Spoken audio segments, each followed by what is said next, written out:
Hello,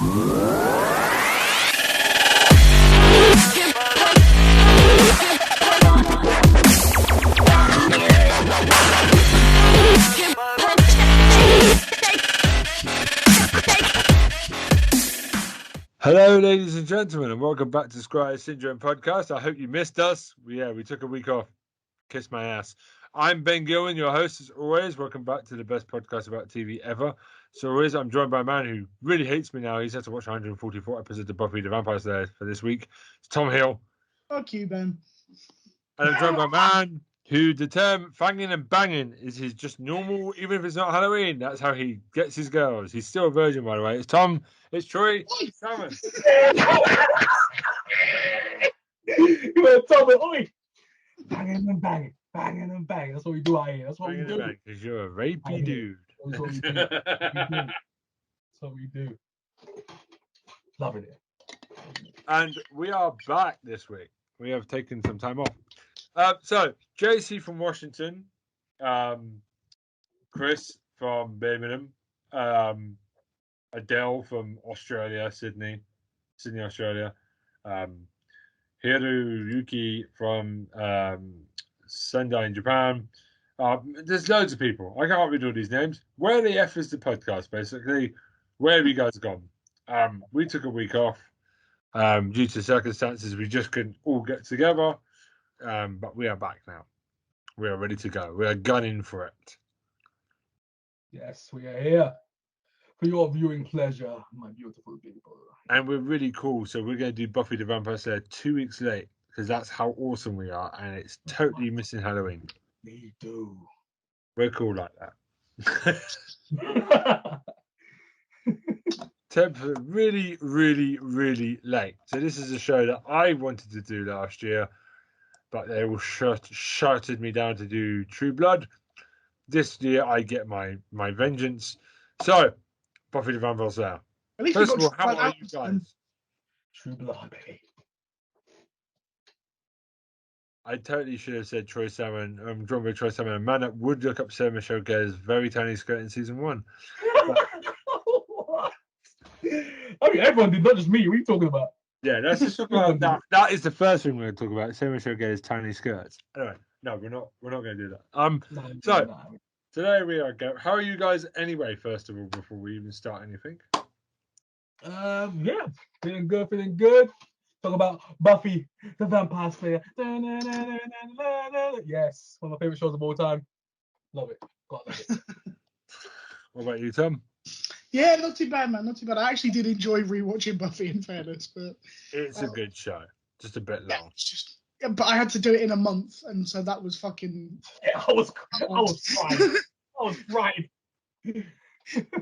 144 episodes in a month. Literally, I was getting up an hour before I had to get up for work, watching an episode of Buffy, coming back, watching a couple of episodes of Buffy, and going to bed. That was my life. I've never felt so guilty in my life right now. Oh, man.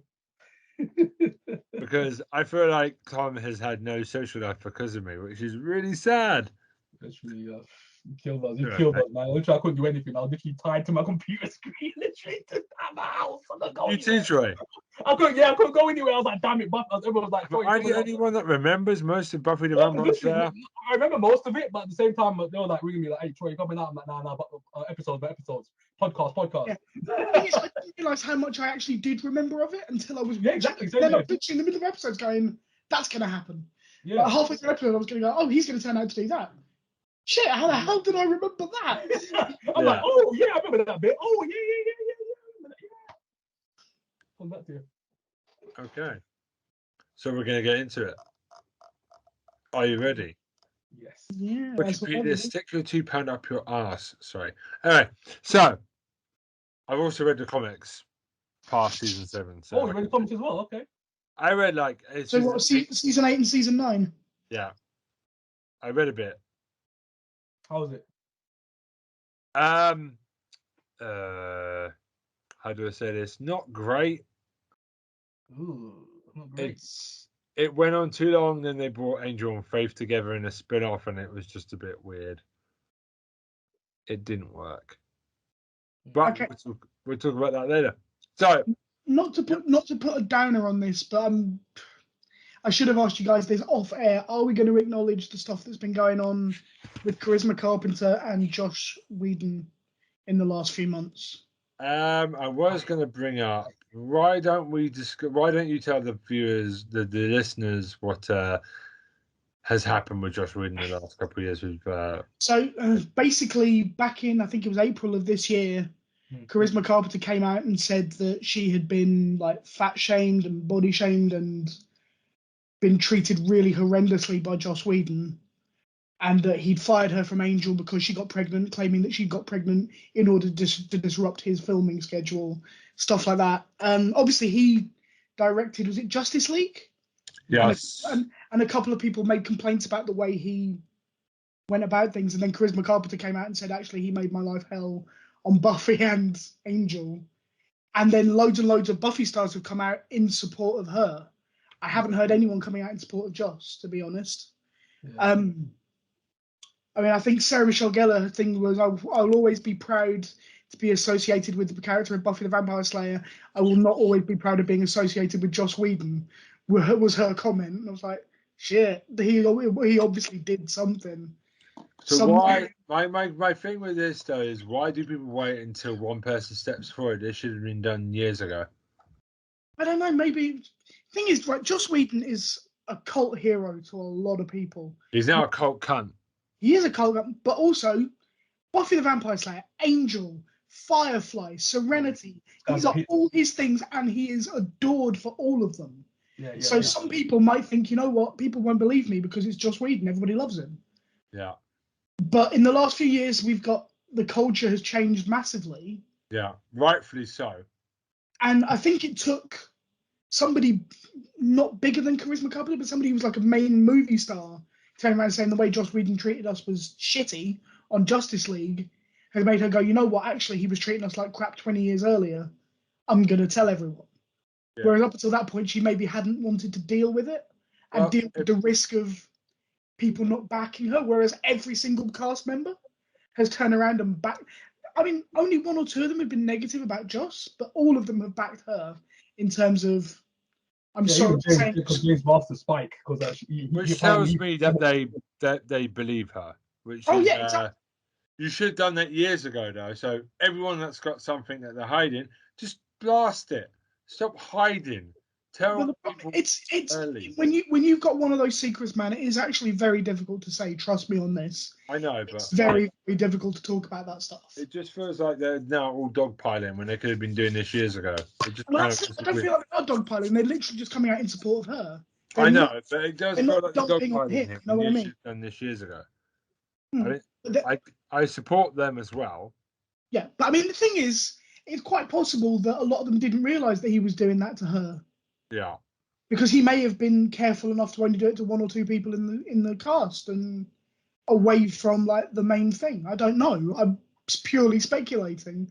But I mean, I will go on record. I do not like Joss Whedon the man. I respect him as a writer. Yeah. And as a creator, and that is what I'm dealing with today. I just thought we should acknowledge that this stuff is going on at the moment. That's fine. I think we judge him not on who he is as a human being, but on the skill of the stories he's creating for today. I will judge him on his looks. He looks like Ed Sheeran if he was a panty sniffer. Have that and stick up your ass, Joss. Ed Sheeran is a panty sniffer, so. Well, okay, he's worse than. Sorry, the opinions of Tom Hill are the opinions of Tom Hill. Tom and Ben. Right, the podcast. Just Joss Whedon is a ginger, so really we should have known that something was up. Oh, okay. We've set the bar really low already. Okay, let's go. So my apologies for bringing up such a negative subject. I thought we should deal with it head on before we start talking about how awesome the show is. Yeah. I think Joss Whedon will be very quiet from now on, and he won't be doing anything else. So. Yeah. Well, he definitely won't be directing anymore. He might continue as a writer because I think quite a lot of people will still respect the creative genius there. Credits wise, he's gonna be doing a lot of stuff. It would just get cancelled anyway. That's what he's good at. Anyway, after that bitch chat, we're gonna get on with it. So, yeah, Firefly being cancelled was a fucking disgrace, by the way. It was a disgrace, but he deserves it now based on his arse. Yeah. Anyway, we need to get past Joss Whedon's massive ginger head. We need to rank gingers. I think he's just below Prince Harry in the I Want to Slap You. Next to Ron Weasley and every other ginger bloke ever not called David Tennant. Anyway, Buffy the Vampire Slayer. I'm joking. There's some nice ginger people. I just can't think of any right now. Buffy the Vampire Slayer is an American supernatural drama television series based on the awful 1992 film in the same year, also done by Joss Whedon. Mm-hmm. Did you guys watch the movie? Yeah, I have. Yeah. Who stars in it? I can't remember. A talentless blonde. Sorry. Cool. A pair of tits. Damn, Tom went in. So a pair of tits. I can't remember her name, and I don't actually dislike her, but I can't remember who the hell she is. Yeah, I literally can't remember. I can't remember. I know her face. I can see her literally right now, but Yeah. But I can't think of anything else I've seen her in, so I have to judge her by what I saw on Buffy, and I wasn't that impressed. So So basically,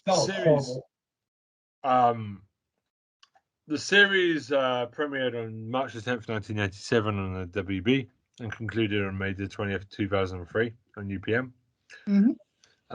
The thing I wanted to talk about is this show is kind of important because I started watching it when I was in secondary school, and it ended when I finished college.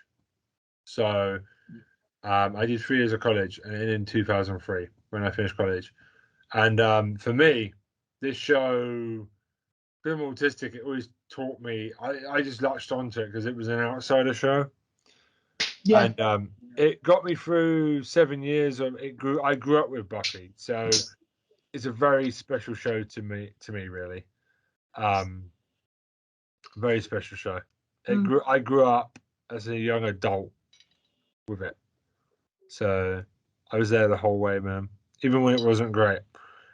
So the series, so Buffy Summers, it continues from the film, unfortunately.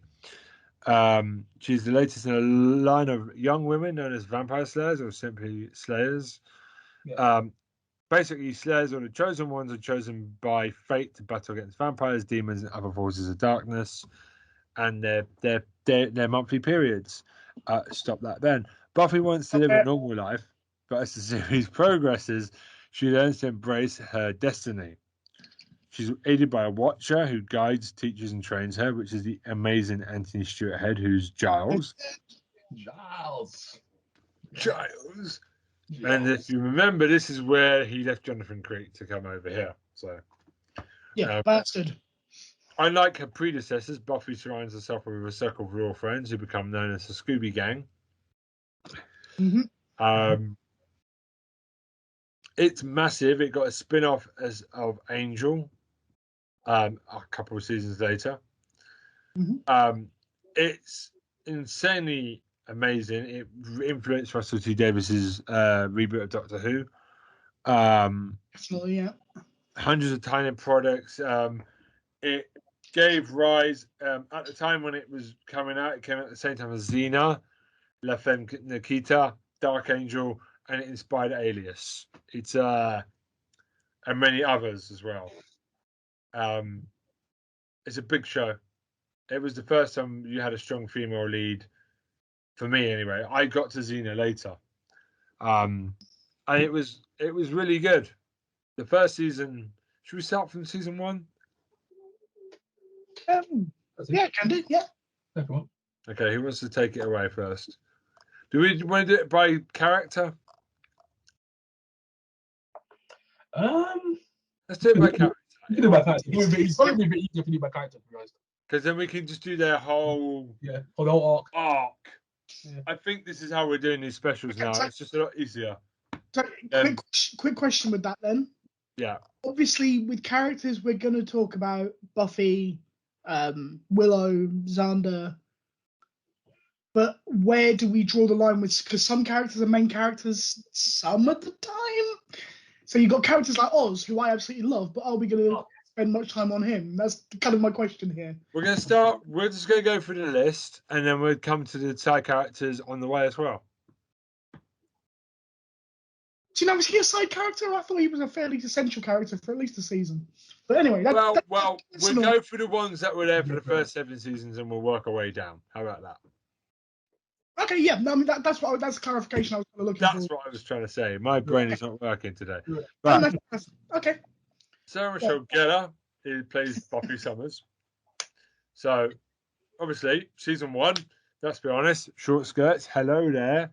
Ooh, yeah, baby. You can shooting stars reference. Rub your thighs, lads. Oh, See, ladies as well.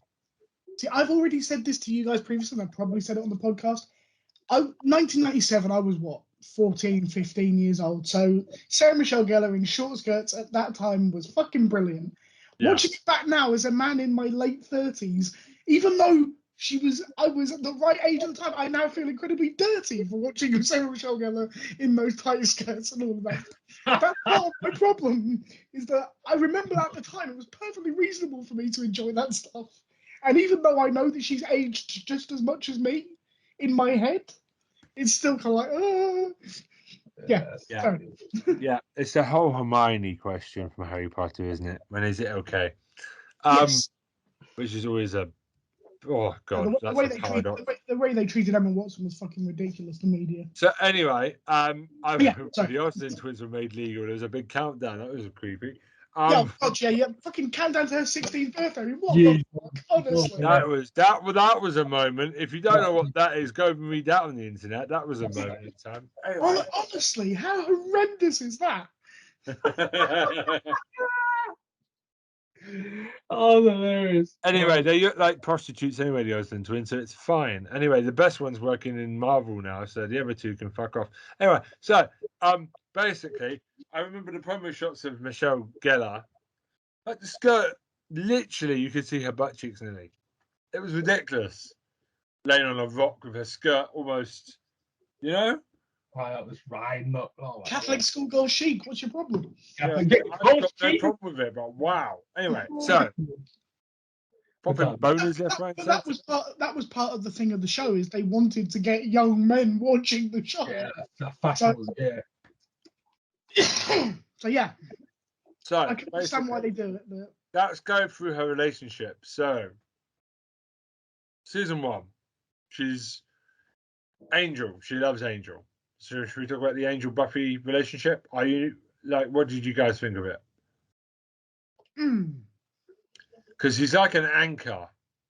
Are we going to talk about Angel as a character a bit more, or are we going to cover Angel now? I'll put them together first. No, because I have things to say about Angel, but whether to put them. Let's put them together. Let's talk about Buffy Angel first. Let's just go with that. Okay, so my main thing. I mean, don't get me wrong. I love David Boreanaz. I think he's a good actor, but I was never that big a fan of the Angel-centric episodes. I was always a bit, oh god, it's an Angel episode, damn it. Until he lost his soul, then he was fucking awesome for half a season. He was the guy when he was in our so that heel turn. That was the moment I went, all right, I love Angel. This is a fucking character and a half. That heel turn was great. But just because obviously they had, when he does the heel turn, is when they've got that character who kills people if they've got any humanity in them. And he shows up, and the guy goes, he has no humanity, and he just turns around and goes, couldn't have put it better myself. Just thought, yes, beautiful. So, I mean, I know that it's almost sacrilegious for me to say that I wasn't a massive fan of Angel. I didn't dislike him, but the episodes that were about him and her predominantly, I always found a bit dull. I've got to be honest. But the relationship, they did a very good kind of... I mean, initially their relationship felt very forced, and then it became better over time, in my opinion. But yeah, I'm glad he got out in season 3 because I was sick of him. yeah, Spike was a more interesting character. Then again, when Riley turned up, I wished Angel had come back. No, Riley, please don't. But the thing is, I've got a metaphor. I'm sure loads of people pointed this out, but Buffy loses her virginity to Angel, and I think a lot of men treat women this way in life. They sleep with them, and the next morning they're a monster. They don't want to know them. They change. Am I the only one that sees that? Because that feels like no. I definitely saw that. Yeah, that's really. Yeah, I feel sorry for Buffy. Duck out. I mean, I prefer Spike out of the two of them. Spike tried to break Buffy, and I still like him. Like that would tell you. I don't know. Ain't David Batty, whatever his name is, David Belonge. David Belonge, whatever his name is. Belonge. The guy, Bones, Mr. Bones. He's not, I don't know, he's not the greatest actor. His Irish accent is awful. The character is actually quite difficult to play, in fairness. In what way? Because the fun way to play a vampire is to have them to not give a fuck. You look at shows like True Blood, and even in Buffy, the vampires who embrace the fact that they're evil are the ones that are easy to play because you're then playing with that. This is a guy who has all of the urges of the bad guys and is trying to fight them, so has to be buttoned down. So that's why the character's because actually he's actually playing very well a guy who's not able to give in to the things he'd like to give into. And that's why he's so good when he becomes the bad version of Angel, when he becomes Angelus, because he's able to play into all of those things, which is why pretty much all men who watch Buffy love him in that role rather than the other role. Because he's finally allowed to actually let go a little bit. Himself. Because the character is... I thought he actually was acting very well in terms of a character who's not allowing himself to feel, if that makes sense. I thought he was... That's how I always read it. Is this the guy... He was like a straitjacket. He's trying to hold it on. Also, he's a vampire in love with a fucking Slayer. That must be fucking a mindfuck for him as well. I mean, we all know that it's a mindfuck for Buffy, but it must be just as much of a thing for him.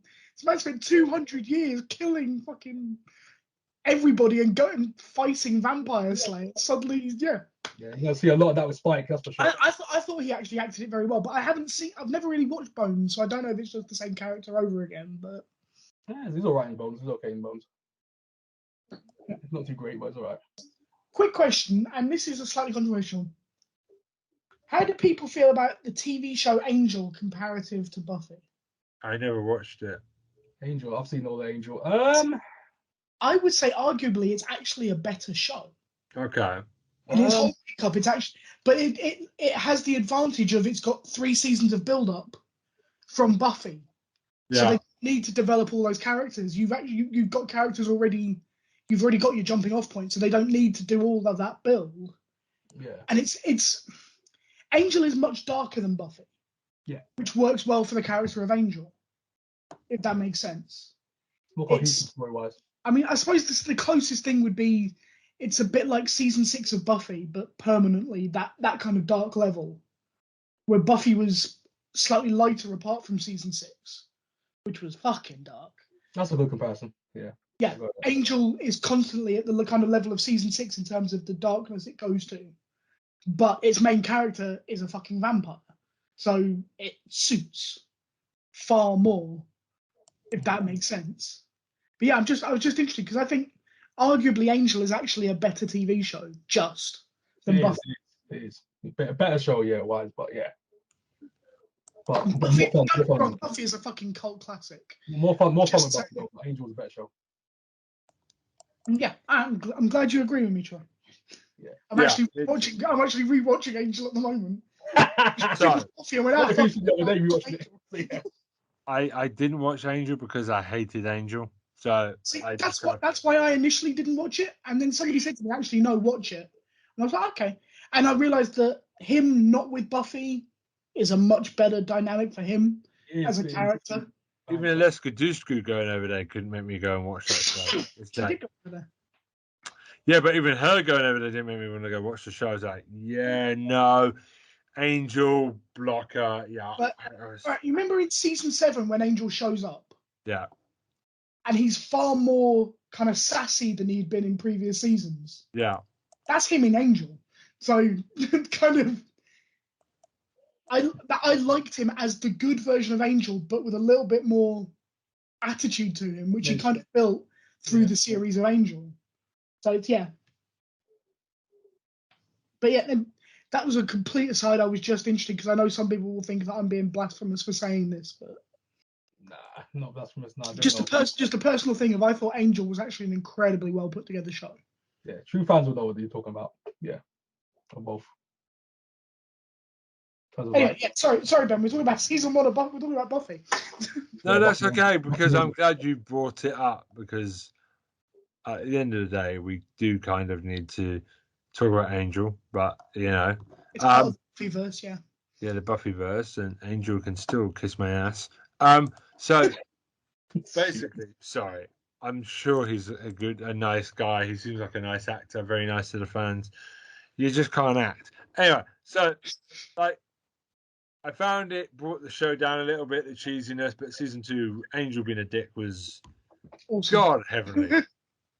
Dear God, that's the best heel turn you've ever seen. Oh, yes. It's like Hulk Hogan's on the NWO. You're like, oh no, this show's amazing now. That season 2 lift off. It's like, oh yeah, I would love it. You okay? What are you gonna do, sister, when the angel runs wild on you, brother? Sorry. Jeez. Oh, it's when literally Buffy goes, did I do something wrong? Oh no. It's okay. It's okay. Angel was a legend in that role, bro. That was epic. That was legendary when you got Buffy like that. I was like, wow, I feel sorry for him. I was like, sorry, Buffy, man. So, I'm sorry. Season 1. Sorry. I love and the most natural Irish accent on earth. Absolutely. Nobody. Wow. He looks like a hairpiece. That hair was so fake. You can tell it was fake as well. What's faker? The hell? The accent. That's what I want to know. That whole hairpiece was hilarious. I was dying. I swear. I was cracking up so hard. Oh, man. That was funny. Jeez. That whole makeup was should have just had him with an American accent and just leave it for safety. Bro, that's funny. Yeah. Oh. I think the argument was probably that he was around before America was properly discovered. Or discovered by Europeans. What's worse, him doing a hey, top of the morning to you laddies, like over the top Irish accent, or his bad Irish accent? Which one would you have preferred? Difficult to say. Yeah, it's tough. That's actually tough. That's really difficult. Anyway, we're 25 minutes into this podcast and we're still talking about Angel Buffy. We need to move on to Willow. Oh, Willow. Hold on. Buffy. Hold on. We need to do her journey. Hold on. So season 2 and 3. Hold on. I got distracted there. Season 2 and 3. She winds her way up to like being more independent, and like, you know, she runs away at one point to her diner, which is a weird moment. Then comes back. Season 4, she's in college. I got the feeling that diner thing was kind of to set up what being in the hell was like idea. Okay. So that when Angel got kicked into it, when she got killed in the later series, you kind of had an idea of where they might be, kind of thing. If that makes sense. Okay. Which kind of works. And plus, it was a case of like, you can't escape your fate, your destiny. You can't escape it, no matter where you go. So it's kind of that as well. Yeah. No matter where you go, you're gonna come back to the Hellmouth. Simple as that. I want to talk about the Master from season 1. Most ineffective bad guy in the fucking universe. Yeah, the kid makes me laugh. The kid makes me laugh. That little kid. I love how Spike just shoved his head into the Spike just gets rid of him immediately. I love it. Yeah. Anyway, we're talking about Buffy, man. But back to Buffy, because we're getting to this show. Anyway, that's what this show does to you, Ben. It just you go. I don't like Dawn. Dawn can go down a fire. Season 5, Dawn turns up. I thought that was a very risky move, but I thought it turned out all right in the end. Yeah. Towards the end, you kind of get used to it, but because I mean, I found it really difficult to kind of accept her in season 5 because nobody was acknowledging she hadn't been there. Yeah. It was like, what the fuck is going on here? Yeah. Then, it takes a long time. And then finally they acknowledge it and you go, okay, that makes sense. They kind of inserted her, which is why none of them know. But I felt like someone was taking the piss out of me for the first half of that season until they actually revealed that that's what happened. It was like, she was a very jarring character because of that. Yeah. Because you knew she shouldn't be there. Yeah. Everybody else didn't know she shouldn't be there. Like when they killed Buffy's mum that season, it was harsh. That's an awesome episode. That was powerful. That was powerful, bro. That's actually the first like properly main character who dies in the show, Yeah. and it wasn't through any supernatural shit at all. Yeah, No.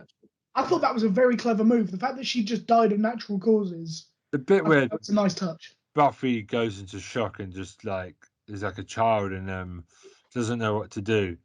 Yeah. Like, and that is I've not seen many dramas do that. That is some powerful. No, it's very, very, very well done.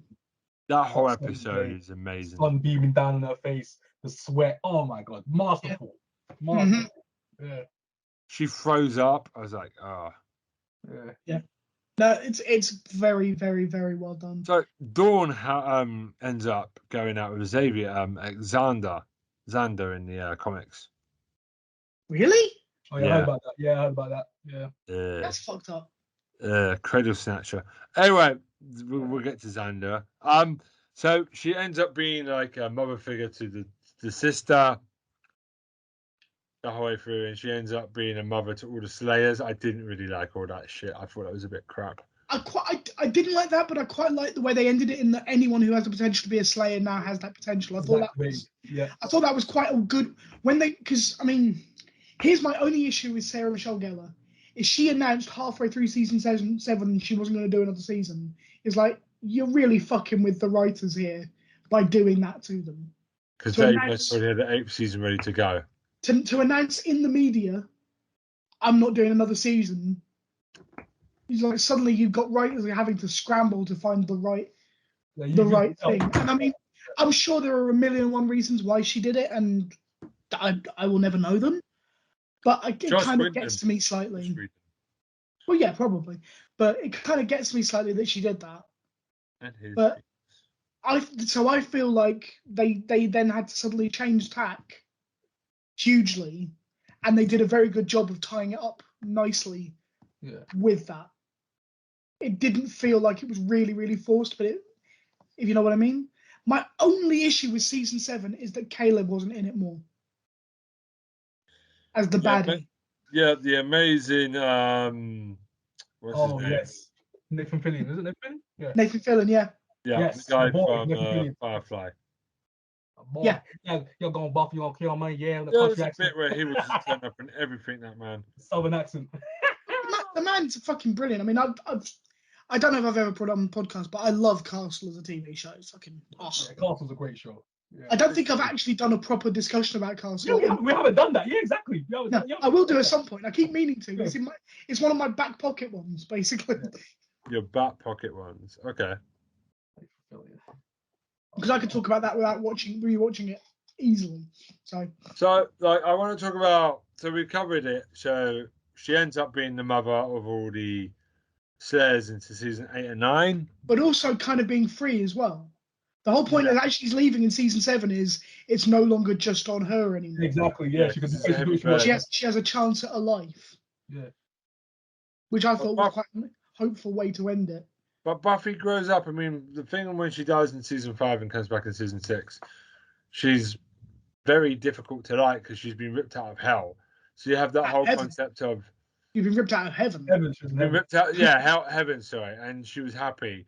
That was one of the most heartbreaking things. Is like I was happy, and you ripped me out of happiness. And it's just like, damn. But for me, that led to one of the best episodes of the entire show. Wonderful feeling. That is such a good episode. I love the bit where they're happy about their laundry. It makes me happy. I love the duet between Anya and Xander but when they're getting up in the morning. I was just like, yeah, that's perfect. I won't even get into their wedding ceremony. I have questions about that. But anyway. There was no wedding ceremony. It's a problem. So should we talk about Riley Finn? Really? Before we talk about Willow or Xander, we're going to talk about Riley. That's the part about Riley's character. You're going to save them. About them. I'll save them. Okay.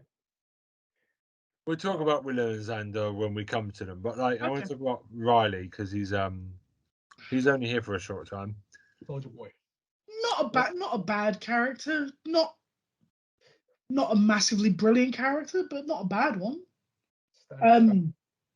good to be able to give Buffy a character that wasn't a vampire to be in love with for 5 minutes in the show. Yeah. Allowing we her all know to be... Buffy is a necrophiliac. She does like kissing the dead men. Oh yeah, we all know that. But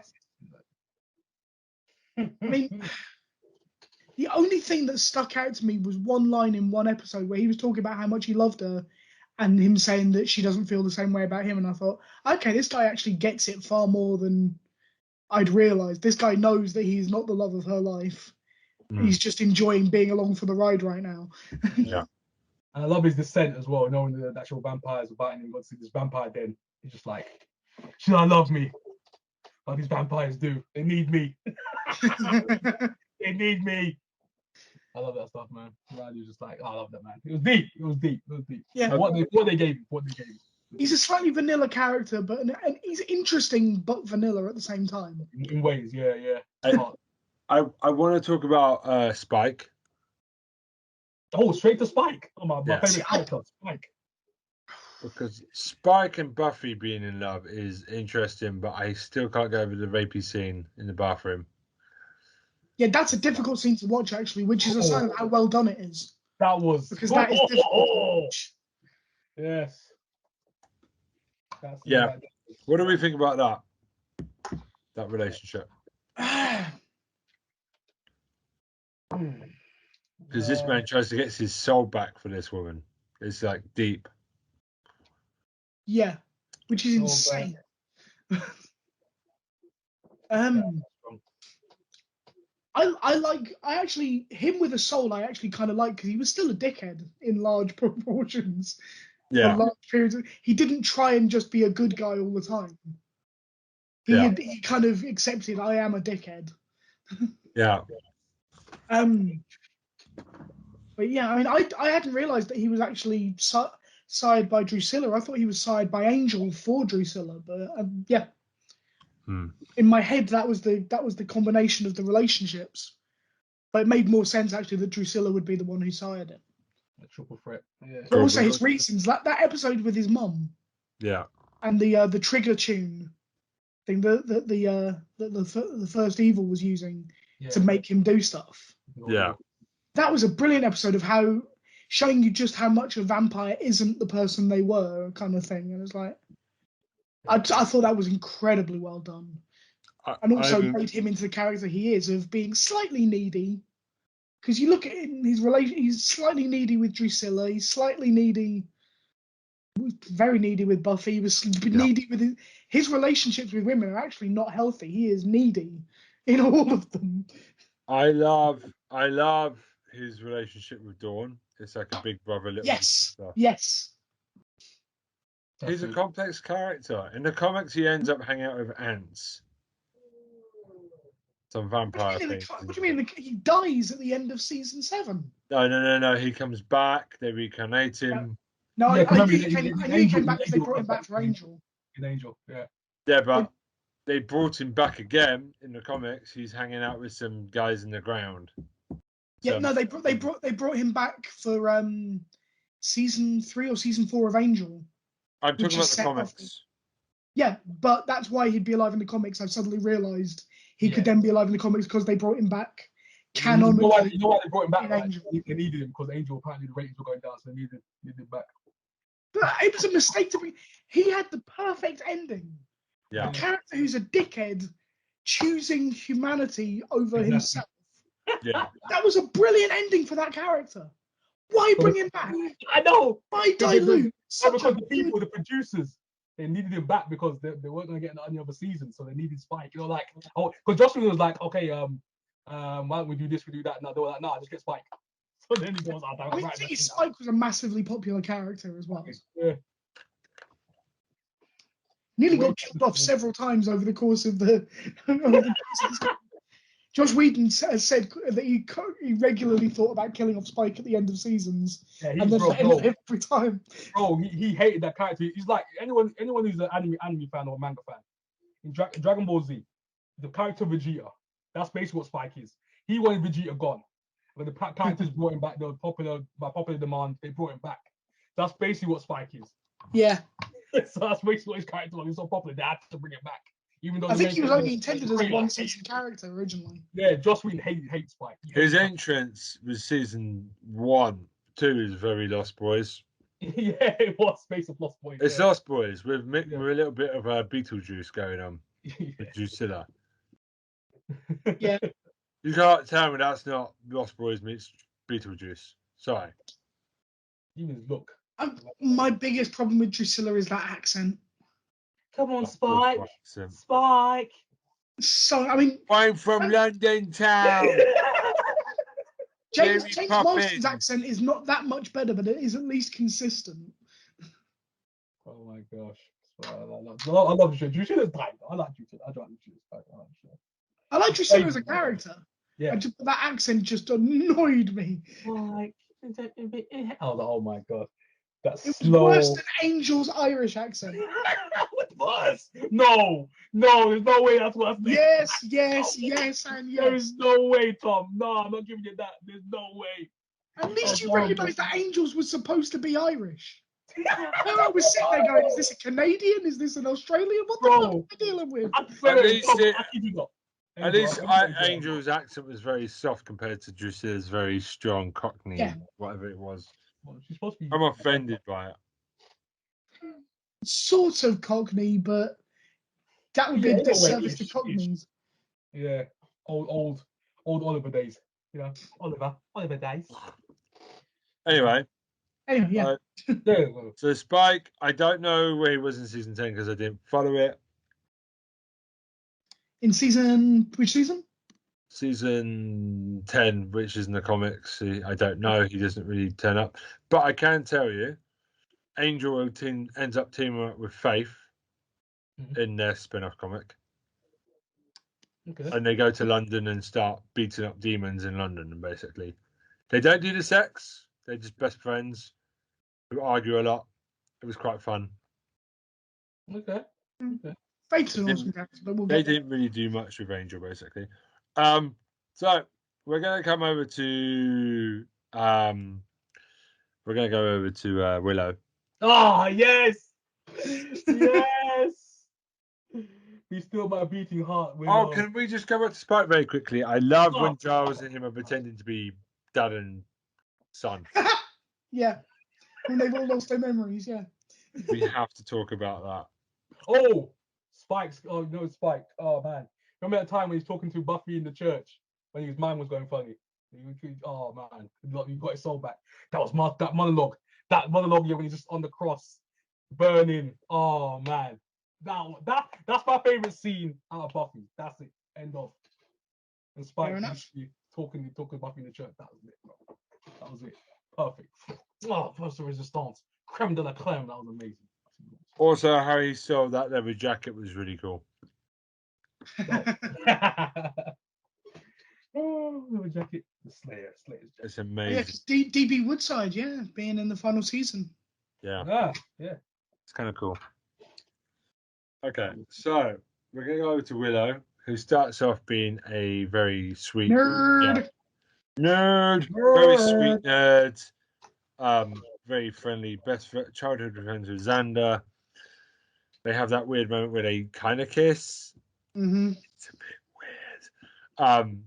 It's a bit wrong, but she grows into later seasons. She's kind of in the background for the first. She has a relationship with Oz.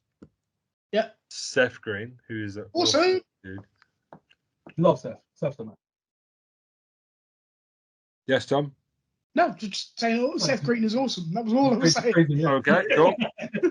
So then she turns into when she gets to the college stage, we find out that she's interested. She kind of experiments and ends up meeting a girl called Tara, and they have a very. What I like is that they make a big deal out of the fact it's two women in love. Yeah. They don't make it sexy or make it sensational or anything. It's just they happen to love each other. You know what? The thing, I mean, that was very well done. It was very tastefully done. But the thing, in my head, I'd always thought that was a really weird swerve for Willow when I was younger.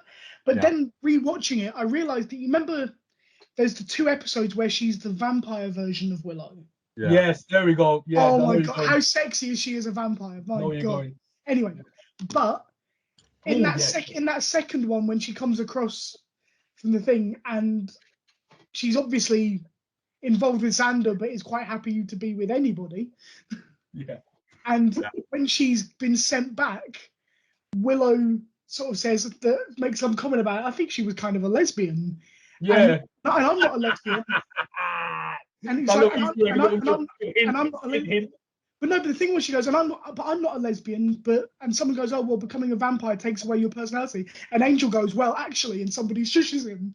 Yeah, so goes, they had well, actually, yeah, and no. and somebody shushes him. I was like, actually, you know what? They did plant that seed about a season and a half earlier. Yeah, Nicely done. I'd missed it the first time, but it was like, yeah, brilliant. Yeah, when you go back and then you see it again, Yeah. you're like, oh yeah, it makes sense now, makes sense. But I nearly fell off my chair with laughter, which is the well, actually. Like, shh. So Willow, I just want to work Tyler's death scene because like it makes no sense to me the trajectory of this fucking bullet. Well, the guy fires 5 or 6 bullets. Yeah. And as he's running away, his arm goes up in the air. Just That's where happens you to feel what shoot he's Tara shooting in the backwards. house somehow. It's not the bullet that got Buffy. It's a completely different bullet. Yeah, different bullet. Yeah, as but he's it- throwing his arm in the air as he's running away. Because I their bedroom, laughed at it when it happens. their bedroom was directly above the garden. Yeah, but I found it really weird. The trajectory of that bullet, it makes no sense. But it worked. It did work. For me, it didn't. I laughed. Which is not what you want. But basically, I mean, Willow then goes, when she loses Tara, she decides to go full witch mode and just like come destroy the world. I love Xander being the she one. just does. I love Xander being the one to stop her. Or can we just talk about Giles coming in like a badass on the last episode? Giles just walks in. Yeah, no, that was awesome. What was it? I think I would like to have a word with you. Oh, that was awesome. That was awesome. Like a badass motherfucker. He just goes, I think I could have a word with you first. It's like, wow, Giles! That was awesome. Contained it. I love it. Her and Buffy are like best buddies. I love the friendship between her and Xander. They're the triangle that holds the show together. Yeah, the OG free in it. OGs. What do you guys think She of has that? the biggest character development of all the characters, I would have thought. And she's also very good at sticking a foot in her pussy. Oh wait, that's American Pie. Wait, hold on. Yeah, sorry, wrong show. And she got engaged to Barn. Oh wait, that's How I Met Your Mother. Yeah, sorry, forget that too. Yeah, she didn't get engaged to Barney. No, Barney's the creep, isn't he? Oh, who's the fat one? I'm not even answering that. Who's the fat one? That is fucking. Sorry, no, I'm joking. Who's the one with dark hair? Right, no, Jason Segel. Oh my gosh. She looks like she aged 10 years between Buffy and that show. Probably because she was being made to look younger for the last 5 seasons of Buffy. Good point. So she's unbelievably hot in How I Met Your Mother. So her in that leather get-up when she's a vampire. Woohoo! Oh yes. Yes. Oh my gosh. Oh no, the Halloween episode. That's my favorite Willow outfit, by the way. Oh yeah. That is my Willow outfit. There we go. Sorry, Would you like to explain it? Calm down. There you go. Troy, would you like to explain it? Oh, which explain the Halloween episode? Yep, with Willow. Yep. Oh yes. So she's wearing a belt rather than a skirt. You mean? Yes. Top, nice tight pencil dress, black. Them abs were on fire. Maybe the easiest way to describe it is she borrowed some clothes from Buffy. Yes. For a higher level. This is a witch, so obviously Troy's making all the wrong noises. Can you clean your screen, Troy? Some I'll clean it away. I'll just get some cloth. Some cloth. There you go. Yeah, there's some white sticky substance appeared on your monitor. Can you sort that out? There we go. I think it's there you go. It's better now. It's better now. Put it away, mate. I don't want to see it. Thank you. All right. Best abs in the game. There we go. Put it away. Right. Anyway, so no. I don't know where we're going with this. In the comics. You knew it was coming on Willow fan. You knew it was coming. But Yeah, I do. she ends up being a badass and just like an unstoppable bitch. I remember Glory, was it Gloria? Gloria, Yeah, season Gloria. 6, 7? Season 7. 6, yeah. She's like on badass mode, like with the knives and everything. She's like God. She's like Scarlet Witch levels of craziness. Season 6 is OP. Oh, season Can I- 6. Yeah, season 6 is Yeah. OP. That's Willow season right there. Full power. I love the fact that Xander's the one that stops her with a cuddle to show that he loves her. I cried at that bit. That's one of the most beautiful things I've ever seen. Yeah, pure heart. Just beat it with heart. You got it. Oh, man. Beat it with there. Remember how they stopped Adam? Yeah, he's the heart. He's the heart of the group. We don't talk about Adam. Adam's a lame. You can't talk about Adam. No, we're not talking about Adam. Oh God, Adam. That was a What's your issue with Adam? Adam. Huh? Adam's a name for a cunt already, so that's a Adam, start. And also, no, not really. So I don't know. He's just a very unremarkable villain, really. Yeah, Adam. That part monster, part machine, part human. Seen it before. Nothing new. A bit boring. Yeah, Adam. Adam. When was it? Willow, Giles, and Xander when they powered up the three. They gave Buffy all that power. That was lit. I was like, yeah. Oh God, the geeks. The geeks. Super Saiyan Buffy. That was tight. I like it. I mean, I want to talk about Buffy Bot. Oh, the Buffy bot. Oh yeah, the machine. They get some mileage out of that. Sarah Michelle Gellar said she loved being Buffy Bot because it gave her an acting range. Yeah. I love Buffy Bot. Yeah, that was good. That was good side plot. I liked it. And I love the fact that we know that Spike is using her as a sex slave. Yes, Spike. It's so fucked. Spike is you're the one who builds robots, yeah? Yeah, I want Buffy. Make one of me. Oh, that's right, bro. Spike. So that's what Tom said earlier on. The obsession of Buffy for Spike went to a whole nother level. That Buffy. Well, I think he has an obsession with all the women that he falls in love with. He becomes obsessed with. Yes. Yes. Dangerously obsessed. Like it is some great, like there is some great scenes of Spike and Buffy Bot there, and I laughed my ass off when that was revealed. I mean, you know. So, but Willow in the comics becomes a teammate of Buffy. Really doesn't really do much. Has a new relationship with a new woman. Oz turns up. He's married to another werewolf. Okay. They have a baby. And it's really nice. He's cured of his werewolf. Through meditation. Buddhism. Oh, yeah. In the show, yeah. No, in the comics. He was also cured of it in the show. In the show as well. He found a way to. Yeah, but they asked him, how have you managed to keep it going? And his wife was cured again because of Buddhism. So that's kind of cool. And so Oz turns up for like a quick 5 minutes. He's living in the what's it? The Tibetan, the Tibetan mountains with his wife. Yeah, there you go. Nice. It ties into the show as well because that's where he went to get his to get treatment as well. So yeah, tie-in. Lovely. So basically, that covers Willow. I think she definitely has a good. All the characters in this show have a really big arc. And I think that's the incredible thing about this show. Willow has an amazing journey. She's completely different from when we end the season, even more so than Buffy in some ways. Yeah. Yeah, way more character development, you gotta say so. Willow's she's the sidekick in the first season or so. She's like Oz comes in season 2, she gets more time. And she just becomes a main character at that point. There's no Buffy's the main character, but her and Xander, Willow and Xander, and Spike and Angel, Giles, they're all regular. You know, I love it.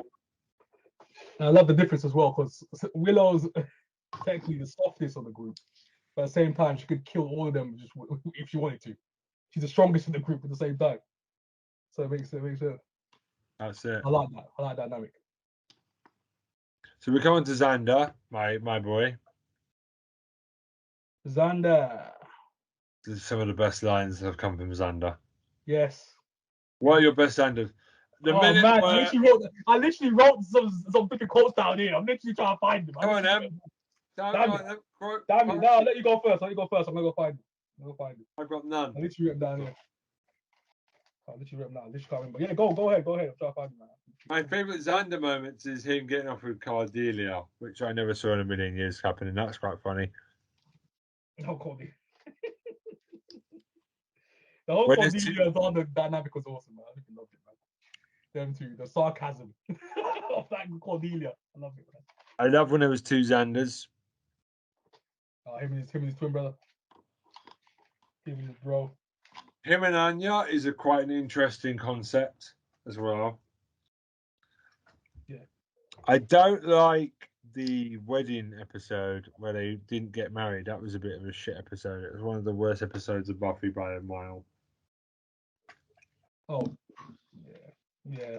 Wasn't funny. You think it wasn't funny?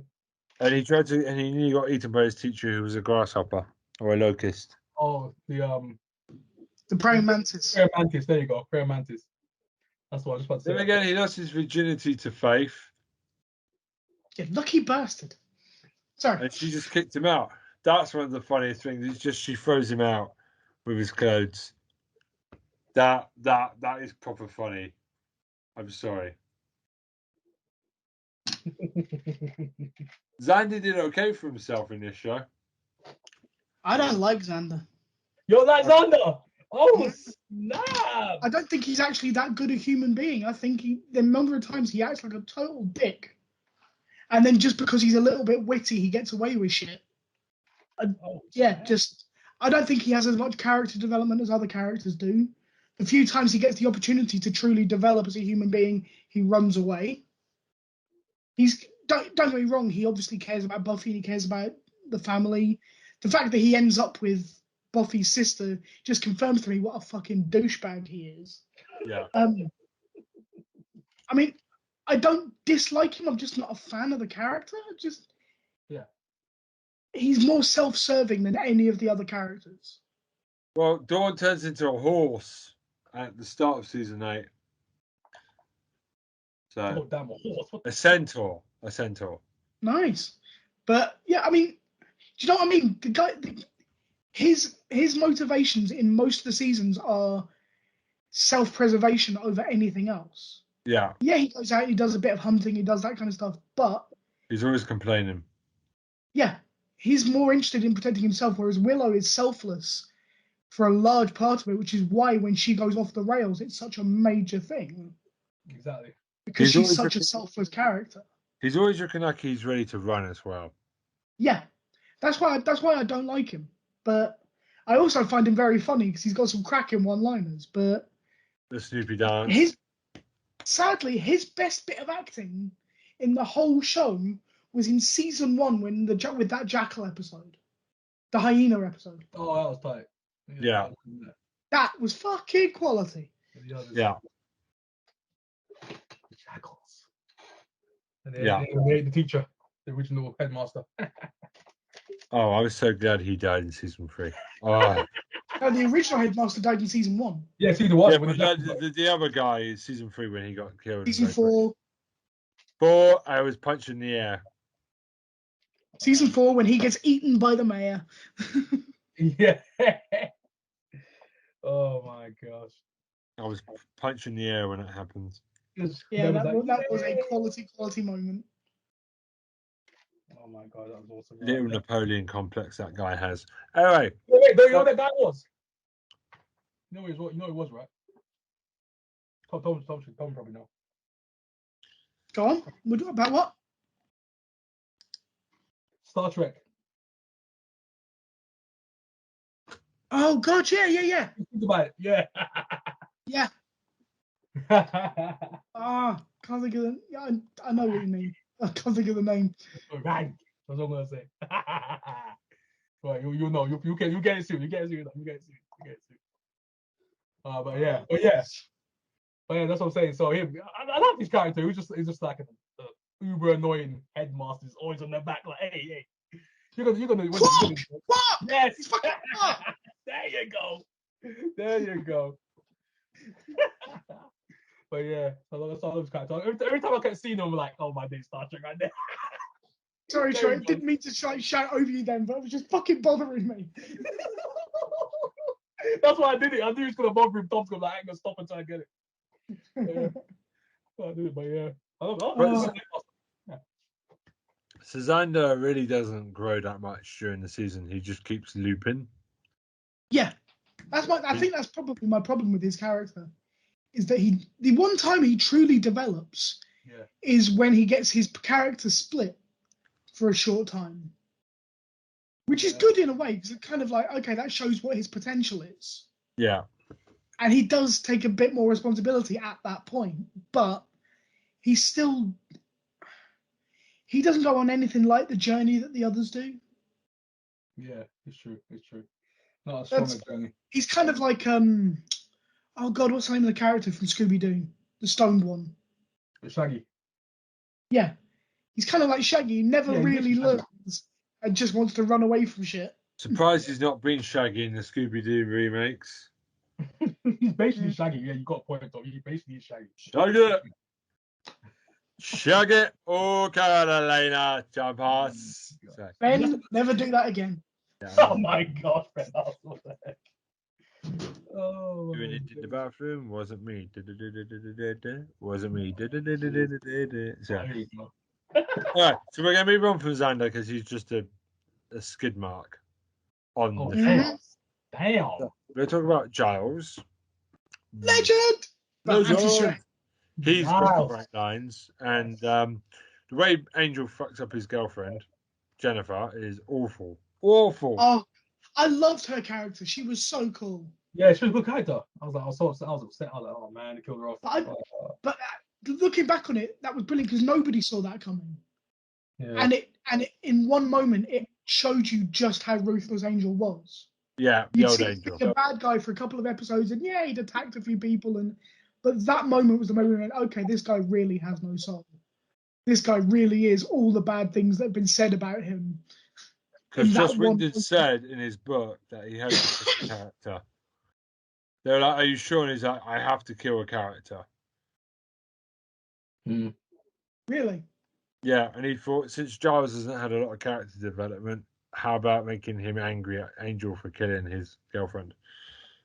Yeah. Makes sense, but I really did hope that he'd get laid before they killed her, but Oh, he's got laid loads of times. So he's a punk rocker from London. Yeah, Ripper. Buffy's Angels forever. He's Buffy's Watcher forever. Mm-hmm. He disappears, comes back as a badass against Willow. Yeah, well, I mean, I think in reality, Anthony Head had decided to move back to London after season 4 finished. Yeah. So he filmed the first few episodes of season 5 and then went back to London, but agreed to be a character that would return occasionally. Yeah. AKA the bit where we see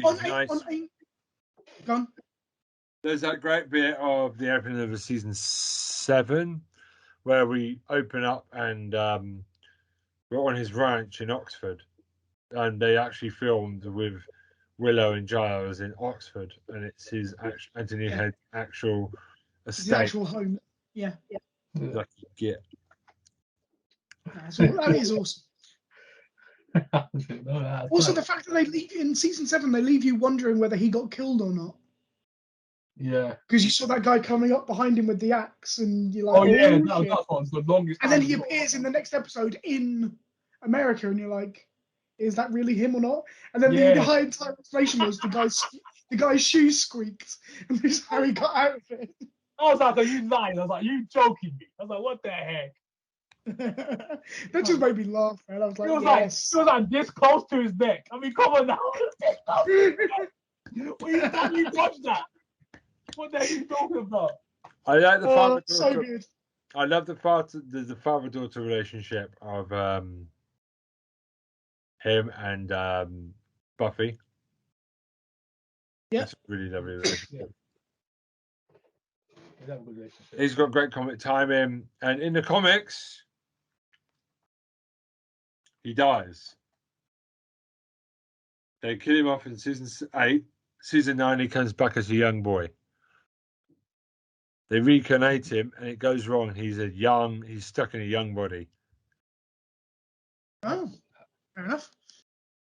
And there are some dick jokes where he's like, wow, that hasn't happened in a while. Like, boner jokes. Oh my God. Oh, well, that is the height of comedy in this world, boner jokes. But yeah, I didn't follow what they did afterwards because it was like a interesting moment. Yeah, So I don't know what they did after season 9 with Giles, but Giles as a kid is quite funny.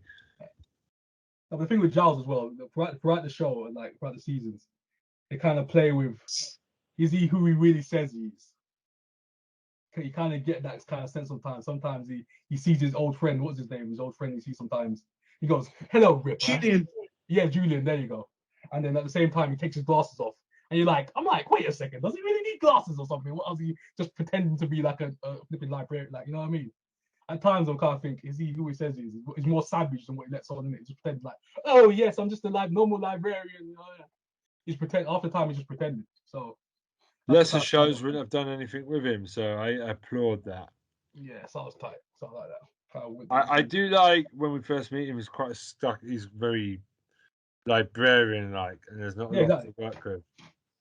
And he looks like just like a very weird man hanging out with teenagers and trying to hang out with teenage high school girls. He's quite creepy when you first meet him. Oh, Giles is the man, bro. He's the man. He's that guy. Especially him, like the little scenes that you have between him and Cordelia, they crap me up. Oh yeah, trying to understand Cordelia. Should we talk about Cordelia then? Cordelia's amazing. Comedy timing. That's comedy timing as well, right there. Cordelia's funny. They did a really good job of her because she started as a basic bitch, and then they gave her a lot of heart. And she ended up with Xander, and she became part of the Scooby Gang in season 2. And she was always funny, just a bitch with a heart. You know what I mean? Cordelia. So what happened to Cordelia in the TV show of Angel? Because she went over there, didn't she? Yeah. So yeah, she became one of the main characters. Yeah. What was her trajectory there? What did she do? She was Angel's sidekick, basically doing Scooby Gang shit for Angel. Okay. They were business partners, basically. He set up an investigation agency for like supernatural shit, and she was one of his business partners. Did she end up sleeping with Angel? I don't think so, but I don't remember. So Angel's son, yeah. Yeah, so what a slut. Obviously, she jumps on her dick. Obviously, what a surprise, Cordelia. Slut! That's the one that was all messed up, bro. When that around the time when Angel has a son? Yeah. In Angel, yeah. So that's the story. Explain that to me now, please. Oh, explain. Oh, freak. Oh, man. There's a lot going on with that one. I literally can't remember after that. Told me you got to fill in that one, but I know he has a son. I can't remember. No, yeah, something weird happens. I think he's got a kid with that woman, that vampire from Buffy. What was her name?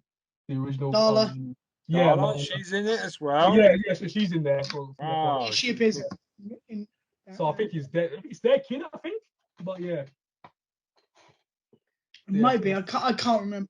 Yeah, exactly. I'm remembering little bits, but yeah, I think it's their kid, and he starts to rap into the age or something like that. It's really weird. It's a weird storyline. That kind of brought Angel down a bit for me in terms of the story. That storyline was garbage. But yeah, that was one of the weak points of Angel. I think it ends with her just like going. She's in heaven now or something like that. So she's an angel at some point. So yeah. Dear God, that sounds awful. Yeah, that's Cordelia. That sounds awful. Yeah, last part kind of goes a bit. Yeah. So then there's Xena, Oh wait, no. Faith. Xenophage. Don't know Yeah. why I got that crossed. Faith. Liska Disku is. Oh, She's the hottest thing in this era of television. Thumbs Oh, up. this guy. Oh my god. When Oh, she God, said, yeah. It was boing, boing, boing, boing, boing time whenever it comes to the show. She was everything you wanted Buffy to be, basically. Yeah. Oh, you knew she was a bad girl and it wouldn't end well, but you didn't care. You'd be like, yep, Oh, I'm going God, for a wild night with this chick. Even if I get my heart broken in the morning, I've got a hell of a story to tell my grandkids. Xander getting choked out. Oh my gosh. Xander getting choked out. I always thought if I was Xander, I'd be like, thank you. As she pushed me out the door, thank you for the Thank you. Thank you. It was a pleasure. Thank you for hurting me. Thank you. Oh Yeah. my gosh. That'd be a one night stand I would be happy to have. So, obviously, Faith is Oh, yeah. Slayer when Buffy dies in season 1, originally. No. She becomes a Slayer when Kendra dies in season. Kendra. Yeah. Kendra becomes a Slayer when Buffy dies in Kendra season activates 1. her. Yeah. Yes, she is. And then when Kendra Faith becomes dies. a Slayer after Kendra dies in season 2 or season 3. I can't remember. Yeah, and then specifically. Faith is amazing. Faith is like, Mm. damn. God made a goddess. And then it was Mhm. Faith. damn. It doesn't get much better than Liska Disku. I just love the fact that she describes vampire killing as making her horny. It's like, you know what, awesome. She just gets off with it. She gets off with that killing. I'm flipping. I love it, man. She's just like, because even Buffy kind of just like, yeah, I need to be that, because she's got that focus of just killing things. so she becomes Buffy's rival. They never quite see eye to eye throughout the rest of the run of the show. Becomes a great bad guy, anti-hero. Yeah. The mayor. She becomes the mayor's right hand. Yeah. Woman. The mayor. I did enjoy the episode where she does the body swap. The amount of fun they both Sarah have. Michelle Gellar played that so brilliantly, and Elijah Dushku played being Buffy so brilliantly. It was like, oh, both of these actresses know what the fuck they're doing. So good. So good. It's brilliant. I mean, like, how do you say it? Like, I wish she had more time. Now, in the comics, I tell you her path if you tell me what she did in Angel. I can't remember what she did in Angel because I'm rewatching it now, man. It's been years since I actually watched. She's in there, but it's very brief. I don't think it's very, very long. I can't remember that much either, to be honest. So does she jump As in? I recall, Angel breaks her out of prison. Yeah. And then she gets picked up by Willow and comes back for season 7 of Buffy. So Yeah, she only appears in Angel. Willow goes out to meet her. Yeah. She goes out to meet her. So there's a little bit of a crossover there, but I don't think she does a huge amount in Angel. No, she doesn't. Yeah. She's in prison for the vast majority of the story. Doesn't she now Angel and Buffy? No, she tries to. Oh, yeah, I remember that now. Yeah. So in the comics, she ends up teaming up with Angel. She tries to kill her, and Buffy have a bit of a fight in season 8 of Buffy the Vampire, the comic. Right. Because obviously they're still never quite friends. Oh, jeez. And her and Angel have like a detective style relationship where they try the soul of the earth is trying to kill humanity and stuff, and all supernatural characters. It's a very complicated thing, but it's quite fun. So basically, she's taking on the Cordelia role alongside Angel, but she's vampire. But they don't fuck, basically. Basically, yeah. They decide to not make it predictable and have them sleep together. They're just friends. Yeah, there is a great scene where they're both using each other as a wingman to pick up the other ones. Angel's using, what is it? Angel uses Faith to pick up chicks, and Faith uses him to pick up guys. It's quite funny.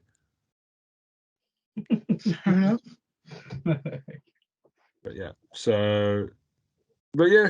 I wish we saw her more in Buffy, but they used her when she turned up. You knew shit was going down.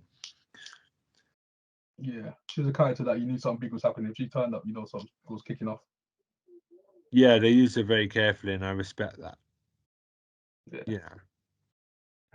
So, what do we say about Tara, for example? Oh. Not our co-host Tara. Chloe. No, that's all right, guys. Yeah. Tara the witch. Oh wait, it's very hard to tell the difference. Oh yeah. Tara. I don't know. Tara, she was a good addition to the crew. She was the Willow's compass during her witch discovery. And her scissoring friend. Oh jeez, yeah. Yeah. Dildo buddies. Anyway, so, yeah. I'm sorry. No, I'm saying that as a joke. Nothing offensive. Sorry. Tara, she was okay. She was okay. She was the best, but she was all right. She was there. I mean, I'm gonna be obvious. I'm gonna be horrible here. I can only remember that she was a lesbian. I can't remember anything that she liked or. I know people love Tara and Willow, but like. But I think her entire character was she liked Willow. That was what she liked. She was for Willow. Yeah, she's the lesbian. That's it. Like, there's not much depth to her. They killed her off when they were getting to the good bits. Yeah, she was there to rein in Willow. That's what she was there for. And when I think her entire character was put there in order to have the excuse for Willow to completely fly off the handle. Exactly. Yeah. Yes. It was a trigger point. That's a shame. She never comes back in the comics. They've left it. Which is good. Good. Because I don't. That death was tragic. You don't want to bring her back. Yeah, that was real world tragic. Where she got shot by a bullet. So yeah, that's what I'm saying. So yeah. Should we talk about Anya? Okay. What do you want to talk about? The hater of bunnies. The ex-revenge demon. Where do I start with Anya? When you first see her trying to actually wait. No, she turns up with when she does the spell with the Cordelia, isn't it?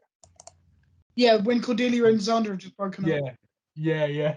They Cordelia as the spell. I wish Buffy didn't exist or something like that. That's the spell. And then that's when you see all. Yeah, I wish Buffy had never come to Sunnydale. Yeah. Yes, that's the one. There you go. So then after that, it's just a vampire. It's a wasteland at this point. Vampires run the city. But that does give us sexy Willow. So yes, I was about to go there, but yes, you got sexy Willow. I was thinking, oh my yes, leather. But yeah, we got as well. But you got. Troy, you better clean your screen again, man. Oh, okay. And once again, I will tell you to put it away. There we go. All right. Then we got Evil's on as well. Big, but put it away, please. There you go. So you got Evil's on. I'm serious to death with it, for God's sake. You're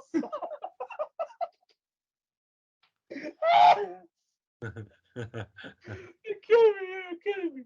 But yeah, so we had Evil Willow, Evil Zonda. They had Angel locked up. Oh, he's 10 foot tall now. It was crazy. Oh man, it's so good. Oh, flipping Oz and the others were just vampire hunters. So he was vampire hunters as well. So it was crazy. No Buffy, which was pretty decent. Wait. Buffy was kind of around, but she was somewhere else. She wasn't. Buffy appears right at the end of that episode. Yeah. So she's kind of she was almost like a military. She was basically Faith. Yeah. Yeah. I think that universe was Faith. Yeah. Basically. Yeah. Basically, if she'd never met Willow and the crew, Xander, this was who she would have been. Yeah, exactly, which I found interesting. Yeah. Without Giles, without the rest of that influence, she is Faith. So it just makes sense why Faith is like that, because Faith really has no friends. So the kind of thing kind of mirrors each other, which I found that was excellent. And she sacrificed herself at the end. So basically, almost everyone dies at the end in that storyline. So in that reality, which was decent. I loved it. It was good. So Anya with that spell. So yeah, I kind of just went sidetracked. But yeah, Anya kind of she loses her powers. I forgot she loses her powers now. She loses her powers again. I should lose her gifts. She loses her powers because the amulet gets smashed in that alternative Yeah. reality, and she then gets stuck being a teenager in Sunnydale. Yeah. And down the line, she gets her powers back, obviously, from near the end of the show, she gets her powers back at the end. And she starts going on a They never really rampage. explain how she does that. I know, she just randomly just gets it. It just happens on a whim out of nowhere on a random episode. And I was like, what the heck? How she get powers back? But yeah. She literally just massacres a college campus with a giant spider. Spiders, yeah. Yeah, she goes crazy. And then she has a showdown with Buffy, which is pretty decent. She's seen Anya at full power. Yeah, it was kind of interesting that in that final battle, the two people in season 7, the two people that die are the supernatural ones in Spike and Anya, are the two that actually end up dead. That's true. That's interesting. Yeah, that's pretty true. That's pretty true. Spike and Anya. That is crazy.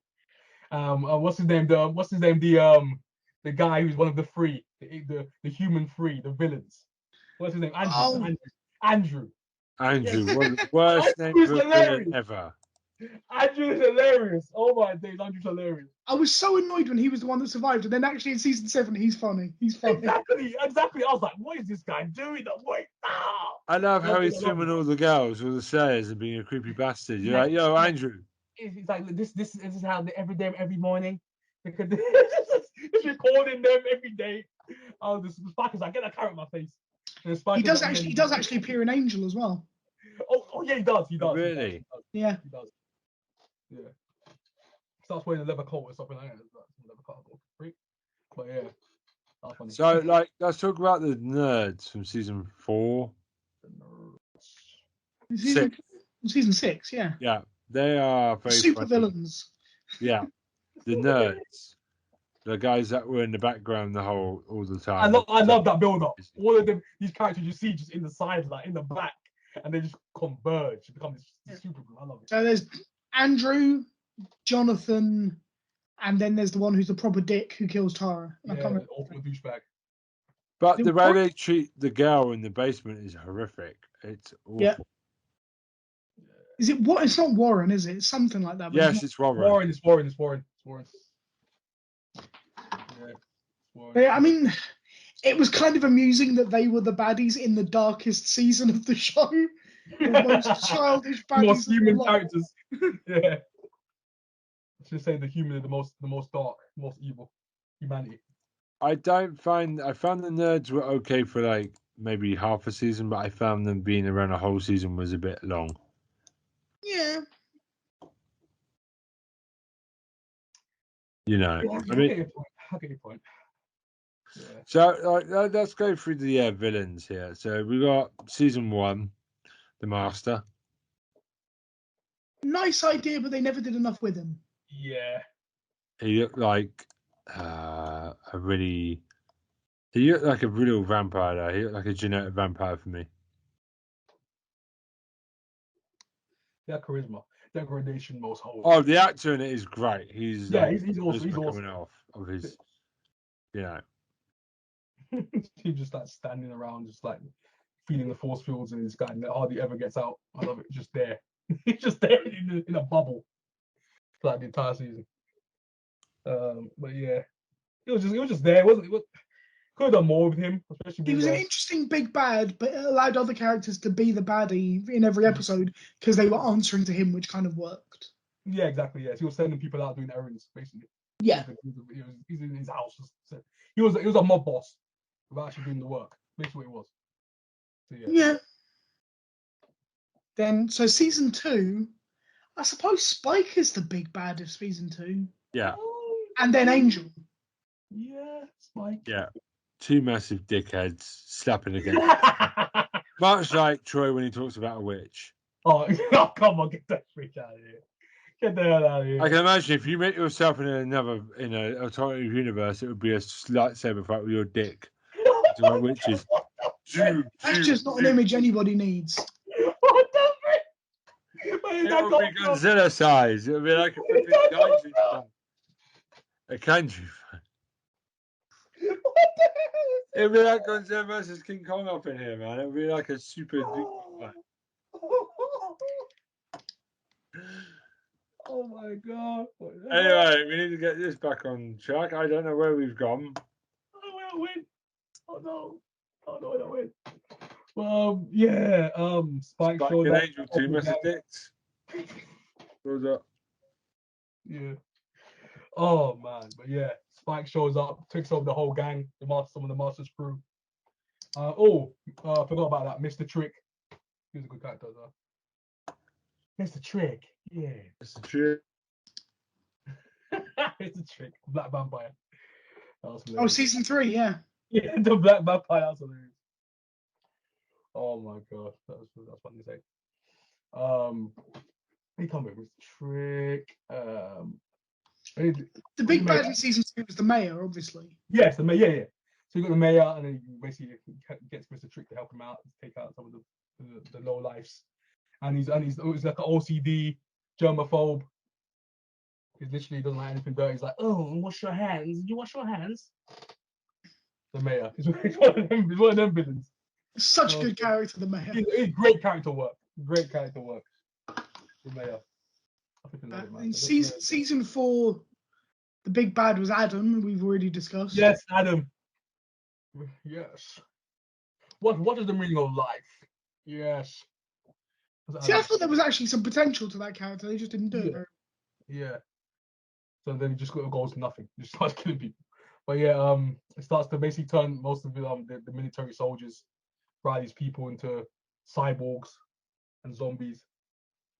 So yeah, he tries to create like a little army. So I was decent. It was decent. Obviously not enough to write home about. But yeah. Solid villain. It's okay. It's okay. For what it was worth, I guess. Nothing really came out of it really that season. Nothing kind of wasn't any how would you say massive thing that came out of it that actually like spurned onto the next season. It's kind of just like, yeah, Adam, yeah, he existed. Yeah, forget about it. Yeah. That kind of, yeah, there's no knock-on effect of Adam. Nothing, zero. Everyone just went about their life. But obviously the other seasons they've literally had knock-on effects, like Buffy and like the Master. Buffy had flashbacks of when she first died. So things like that have knock-on effects throughout the other season. So Spike and Angel, obviously with Buffy and that, or the thing with Angel. Angel goes bad. Mm-hmm. Season 3, freak Adam. Yeah, Adam had no knock-on effects, zero, none of it, no effect. But yeah, obviously season 4 you had the mayor. That effect was huge, bro. No, season 3 was the mayor. Yes, season 3. Take out season 3 was the mayor? Yeah, season 3 was the mayor. Yeah. Season 3 was the mayor, season 4 was Adam. Adam was season 4. That's right. Match front. Season 5 was Glory, wasn't it? The one who was looking for the key. Yeah, it was. Yeah, I think it was season 5.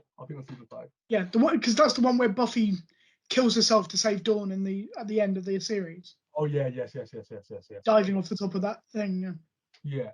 So obviously the mayor obviously had knock-on effects because he's kind of like a shadow villain. He's just there in the background. You see him there, but you never really know his power until like you're hitting season 4 with Adam when he's kind of making moves. You know. That's what kind of ties into the Adam kind of storyline, but he's just in the background. But yeah, he's a knock-on villain, and season 5 obviously said Glory. Glory was a good villain. Yeah, I like Glory. Glory's a good villain. But season 5 was jarring because they added a character without acknowledging the fact that they just added a fucking character. God. I think Tom was going there. Tom was like, oh, I'm sorry. I actually, as a character, I actually liked Dawn. It was just a weird decision to not give any acknowledgement for ages as to why the fuck she was there. Oh gosh, Dawn was ridiculous. Oh my god, Dawn was so bad. Dawn, yeah, because at first when I saw Dawn, I was like, who the heck is this? Who is this? Yeah, it's like, what the fuck? Yeah, I was like, it took me out of the show because I was like, it did. This character shouldn't be there. And the thing is, I went back a couple of episodes. I was like, did I miss something? I was like, what? Yeah, no, I did the same thing. I went back into season 4. I was like, seriously, have I fucking? I swear to God, she was her only child 3 episodes ago. What the fuck? Did she come in with the dad? I didn't notice. She had another child Yeah. somewhere else. I was like, what the I mean, heck? that's what I thought. I was like, maybe she's been living with the dad, but why wouldn't she have been mentioned? It was like, yeah. I'm very sure. But my problem with it was it took me completely out of. I mean, It did. You're watching a show that's completely unbelievable, but you go with it because you suspend your disbelief. But that was impossible to suspend, you know? I know she's just there as well, talking with them like as if she knows them, and like, hey guys, I'm like, what the? Get the hell out of here, Dawn. No one knows who you are. What the freak? Get out of here. Yeah. I actually quite liked her as a character in season 6 and 7, but once they developed who she was, then I kind of went, okay, that's cool, and that worked, and it was a good character for Buffy to be the kind of mother to that character, forcing her to grow up as well. Once it made sense who she was, I had no problem with Dawn as a character. It was the first half of season 5 just fucked with my head. Yeah, that was my man was caved. I was like, what is going on with it? After it was like the clock, like obviously throughout the season, like a couple episodes, I was like, because even before they kind of gave me that thing, I was like, okay, yeah, obviously something's happened with the universe. Someone's messing about with time or some time and space. That's but I didn't think that. I just thought, what the fuck is going on? Even then, I thought she'd just disappear. I'll be like, okay, yeah, someone's gonna fix it now. She's gonna go. She's gonna go away. Someone's messing about with Buffy. Yeah. And she just stayed there, and I was like, oh my, she's still here. Oh, but yeah. Oh.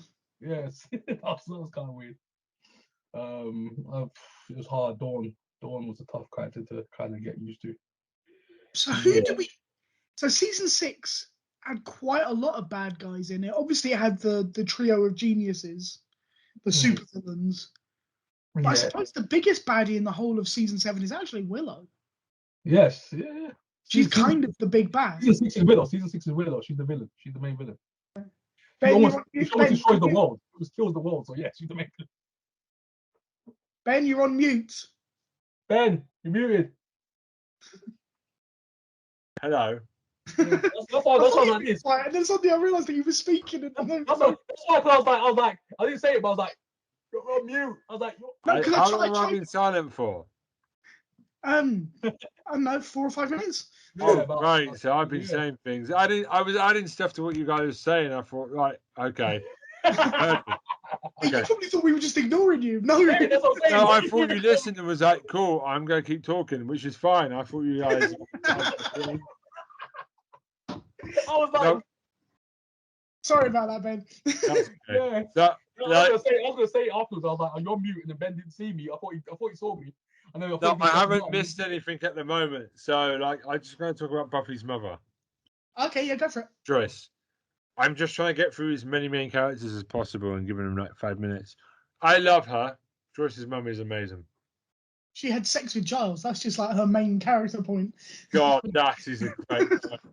The comedy in this show is ridiculous. The innuendos and Buffy is distraught when she finds out. It's horrifying for her. You know what? I actually just thinking about Julian is possibly my favourite bad guy of the whole series. Oh, Julian. Really? Because whenever he shows up, he really fucks up things. Like he properly screws shit up every time. The Halloween episode is all him.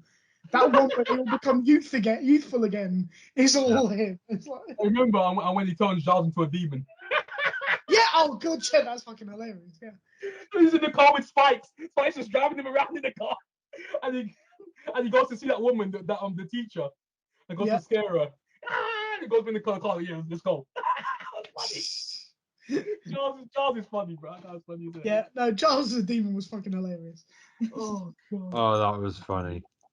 His reaction as well, and he's like running. He's trying to tell them, but it's coming out as demon. Yeah, demon speak and Spike's the only one understood. Spike was like, wait, what are you doing? I understand you. What are you talking about? Oh god. He's like, what are you doing as a demon? That was funny. Oh man. Oh yeah, sorry, Ben, you were talking about go. Buffy's mum. I like the fact that she dates other men. Obviously, she had a sex robot at one point. Oh, God, that's a creepy episode. That is a weird episode. It's good, but it's creepy. It's a bit of a weird episode because early on, Buffy doesn't quite know what it's meant to be. Yeah. Mm. What was his name? Keith? Oh god, I can't remember. What was Keith? Was it Keith?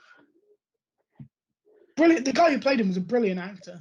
Creepy Yeah. guy. Played the dad in 8 Simple Rules for Dating My Teenage Daughter. Oh yeah.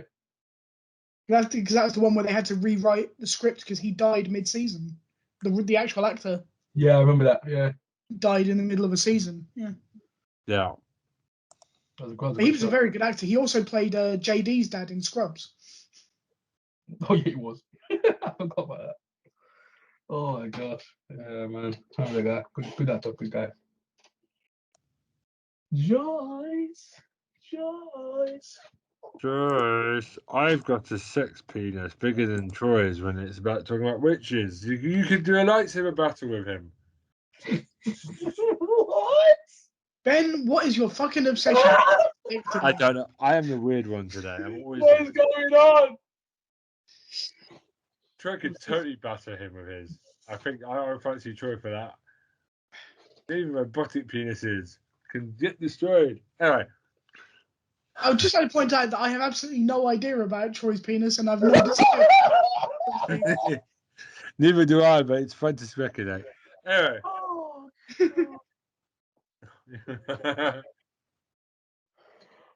Troy looks like he'd rather be anywhere else but here.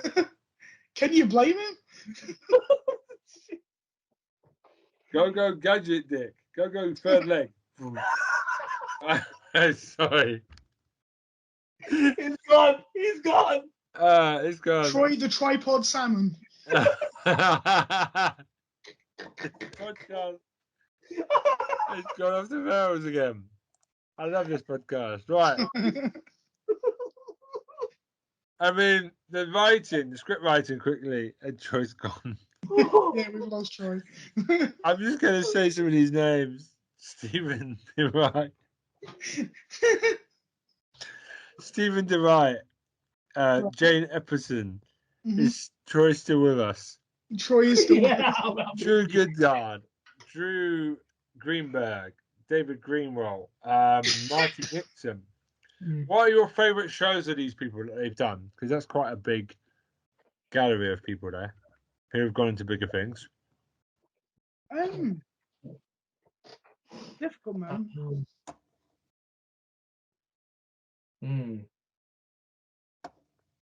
Because for some of them, Buffy is possibly my favourite thing they've done. But Oh, he's saying that they peaked. That's interesting. no. Nah. I'm saying I just love Buffy so much that damn, it's tough. Oh man. And obviously, Spartacus Blood and Sand is all right, Yeah, that's good. but it's not better than Buffy. Nah. Yeah. I don't know. Buffy is so good, man. Frick. I'm sure you're not a fan of Andrew Goddard because he was one of the writers on Lost. I blame James J. Abrams more than anyone else. JJ. For that. JJ. I blame other people for that show that were the lead writers, not so much him. I mean, Drew Greenberg, I think, was involved with Dexter, which is one of my favourite shows. Okay. And it's coming back. And Yeah. he might have done Arrow and Smallville as well, I think, which are all good shows, but I still prefer Buffy. Well, Dexter's the one thing that probably beats Buffy out of that list for me. Dexter. Yeah. Amazing. Love Dexter. It's tricky, man, because That's tough. all of them have gone on to kind of write very different things. If you know what I mean, they haven't stuck to. They haven't stuck to like the one thing. Yeah, the one genre or anything like yeah. Okay. So let's talk about the. I'm going to talk about the theme music. Yeah, classic. It's a classic. It's from Nerve. Bank would know. Ah. Can't find it on Spotify though, unfortunately. Oh, okay. I was just looking at when you're talking, I was looking at David Greenwald. I was looking at okay, so he co-created Grimm. Okay, that's another good show. Oh yeah, I That's love a good show. Grimm's a Grimm great was a good show. Have I spoken about Grimm on the podcast? I think I have. You probably have. I think I've spoken about Grimm. Fucking awesome show.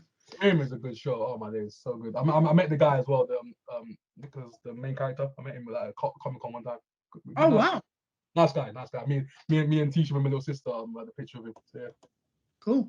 No, because I mean, I'm a massive fan of the original Grimm's fairy tales, like the original books. I got the so that TV show, I fucking love that TV show. Hey, any Grimm's tale, I've watched it. B movie, it doesn't matter. I've probably seen it. I love the tales. Grimm tales, I love it. If you do the stories like that, yeah, fairy tale stuff, love it. Yeah. But yeah. Anyway, yeah, no, Grimm. We need to do a proper one on Grimm at some point. Lovely. Grimm was good. Okay. Anyway, yeah. So I want to talk about the theme tune because I also want to shout out Angel's theme tune as well. It's really good. Oh, that violin. Oh, Angel's theme tune. And he comes through the window like Batman on a rope, and it's just like bang. Lovely timing. Angel's theme was fun, bro. So which was your favorite? The Angel intro, Buffy intro. Buffy, all day long. Buffy intro was always, on Xbox 360 was always my entrance music for Create a Wrestler. I always Really? Yeah, man. Wow. That's funny as heck. Fucking awesome for an entrance team. Was a wrestler. That's awesome. I like that. That's true. I gotta say, that is the hype. The hype in Buffy is the hype. It's just hype. But in terms of that pure, I think Angel's better for me. Angel. I'm gonna defend my Create a Wrestler thing now. Okay, go ahead. Because you start off with the Create a Wrestler, you use the Undertaker's smoke and flames at the beginning, which has the do do do do, and then the big thing, and you change it into the flashing lights and shit, and it works beautifully. It's so good. I can imagine Undertaker. Yeah. My friend did the same thing. Because he would have the animation of dun dun dun dun. Then he'd just have like a Jeff Hardy dun. Like the whole Jeff Hardy's going off. He's doing this. Jeff Hardy's going off. Oh, yeah. Awesome. That's funny, isn't it? Well, yeah, the Undertaker one's funny as heck. Undertaker, Tom, you crack me up, bro. You got my head now, Tom. You've got my flipping head now. Flipping Undertaker, flipping. You're gonna go and get your Xbox out and create a wrestler now using the Buffy feature. I'm doing that. Get the features out now. I'm doing it to see how it looks. But yeah. Oh, it's funny. Okay, the best. What's next? What is next? Is that all the main characters kind of covered now? Yeah. Oz, yes. We covered Oz. We covered Anya. Oh. Covered everyone. Remember the other character, the one who went out of spike for a little bit. The one who used to be in school. Drusilla. Oh, her. No. The vampire, the young one. The bimbo one, yeah. The bimbo. God. The bimbo. Oh, she's one of my faves. Just the character. Miss Bimbo. Spike. We did her Spike. Like I'm a villain now. I'm a villain. She was funny, man. She cracked me up. So I'm intrigued. Does anyone have like a properly? This is my favorite episode of this show. Oh, wait. I've got one. It's the one where wait. Go on. I know which one it's called. I can't remember which it's called. I wrote it down. Well, you go first. I've got it. I'm just gonna write down. See, I've got 2 or 3 that I really love, but 2 or 3, okay. But some of them are just for moments. My favorite episode, and it's just because of the fact that I'm massively into like my musical theatre and stuff, is Once More with Feeling. Just fucking, I love that because that was before there was a real thing for doing that in TV shows. Yes. That's one of my favorites. So it wasn't a cliche. At that point, it wasn't like a cliche where loads of shows had done it. It was one of the first times where people had taken that idea and run with it. And it was a good way of getting a lot of difficult emotions that we knew the characters were having out in the open because they couldn't control it. And so it was actually a really good episode for getting a whole load of shit where you're going, oh, for God's sake, just tell them. Bro. And it's like they did that beautifully using like the fact that they couldn't stop themselves singing the stuff. And yeah. People are dying. The thing is that's the one demon they couldn't stop. I love it. Actually, they couldn't stop him. He let them off. Exactly. That's what I said. That's the one demon they couldn't stop. Yeah, actually, He's that powerful. He's that strong. He couldn't, because literally he was virtually a genie. That's how powerful he was. Yeah, fucking awesome. So I'm just gonna say Hush. Hush. Yeah, Hush is fucking terrifying. Yes. Oh, the gentleman, Jesus. The gentleman's a classic. Yeah. Yes. Hush, that's Hush. yes. Yeah, no, I will give you. Hush is a fucking brilliant episode. I've already got mine already. Beneath You is my favorite. Beneath You. So it was Spike, just bare door, man. Spike bare door. Beneath You, which one's that? Beneath You. When I told you earlier on before when Spike was talking to Buffy in the church, where he literally has a mental breakdown on the. Oh yeah. That whole scene alone, where you just run that visual along that whole speech was my favorite scene in the whole show is the moment when you realise that Angel's a bad guy. That moment, the one I was talking about, where he just goes, "There is no humanity in this one." He just goes, "I couldn't have put it better myself." Like, yeah, loving this new character. You could see it. Everything about him had just changed. I was like, "Oh yes." It's probably my favorite moment across any season. Can I nominate the one where Xander has a wish, and all the characters are based on their Halloween outfits? Willow does that. Willow does a wish. No, that was the. No, that's Julian. That was Julian. That's Julian who turns everyone into their Halloween costumes. Yes. What do you think about that? That is my favorite episode of season 1 by a mile. That episode was fire. Well, the thing is, right, even though it seems like a standalone episode, but the things that happen there have repercussions across all 7 seasons. Yes, it does. Yeah. So that's why I like that episode, because it's really understated as a closed off one thing happened episode, but it actually has major knock-on effects. It develops Giles's character hugely, because it's the first time you see that actually Giles is a badass. Yeah, he gets aggressive. When he beats the living crap out of Julian, you're like, wait a minute, that guy was bumbling over his words 5 minutes ago. That's what I talked to you about earlier. From that point on, I was like, yo, there's something different. There's something about Giles we don't know about. Yeah. But that episode with the Halloween costume, really understated episode, but has massive effects throughout the rest of it. Huge. Yeah, which I love. Yeah. Oh, yeah, and Xander as well. Knock on Pepper Xander. He remembers some of the military stuff. Remembers all the military stuff, which helps in their other episodes as well. Yeah. Yeah, he gets less and less each season, but he still remembers little bits of it. And he can actually do it. Yeah. Good shout, man. Very good shout. The Buffy episode. What was it? What is it? Oh God, I can't remember. Keep talking. Okay. You got any more favorite episodes, Tom? That's tricky, man. I mean, I like a lot of the Spike stuff. I'm a big fan of Spike. That episode where you find out about his relationship with his mother and that song. That was good. It's a very, very good episode. Plus, also, I'm a big fan of DB Woodside. So, a good episode for me as well is when the guy from Lucifer, no Amenadiel. DB Woodside. Oh yeah, DB Woodside. I can't remember his name. I'll remember it sometimes if I go. So Woodside when he's actually fighting Spike in the room and he talks about his mom. That was a good episode. That one, that was good. Yeah. That was good. Yeah, that's the one with the history of Spike's family. Yeah. Yes. That was right. I think I've spoken about my favorite episodes already. Fair enough. Yeah, while we're talking, Lots of people say that season 6 is the weakest season. I don't agree with that. It was darker. Yeah, a lot of people say that. Yeah. It was darker, but actually, you watch it; it's a strong season. Yeah, it was not weak. It's out of sync with everything else. Yeah, it was different. Yeah, It's just darker than every other season, but It's true.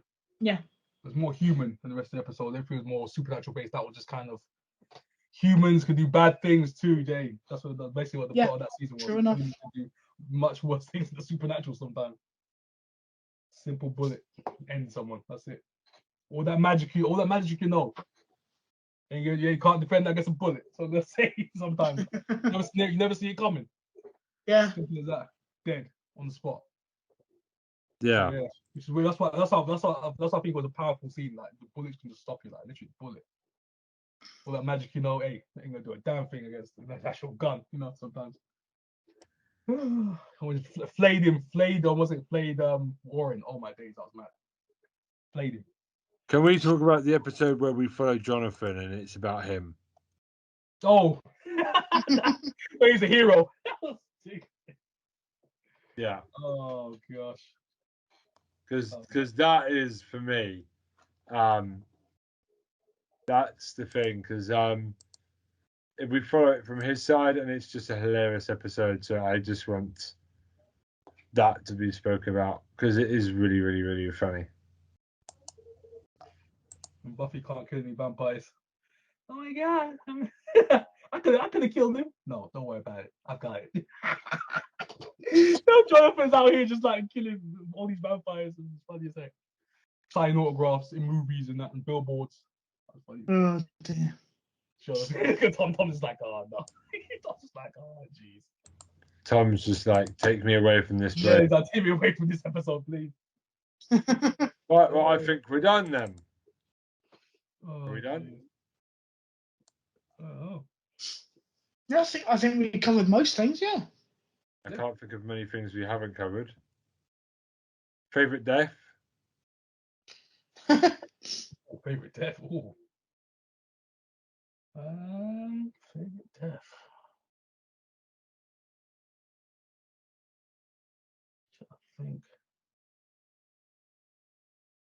I think. Got to be Principal Snyder. Yeah, definitely. Principal Snyder, oh my satisfying death of all time for me, really. That was